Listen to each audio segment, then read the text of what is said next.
আব্বা, আমি এখন তোমার মতো হয়ে গেছি আব্বা। এখন আমিও চিন্তা করি ফ্যামিলির কথা। আমি তোমার পাগল ছেলে আব্বা, এখন আর পাগল নাই আব্বা। অনেক বুঝি আব্বা, এখন বুঝি। প্রবাসী যদি না আসতাম বুঝতে পারতাম না আব্বা। কত কষ্ট করো তুমি আমাদের জন্য, কখনো বুঝতাম না। সারাদিন হাজারে ঘুরতাম আর তুমি সারাদিন কষ্ট করতে আব্বা।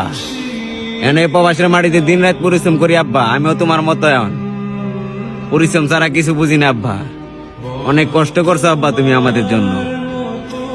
আল্লাহ নিয়ে আমার সফলতা দে আব্বা। জীবনে প্রচুর পরিমাণ সুখ তোমাদের বুকে নিয়ে দিতে হইব আব্বা। অনেক কষ্ট করছো আব্বা, তোমার কথা কখনো বলতে পারবো না। বাবা তুমি আমার বেঁচে থাক।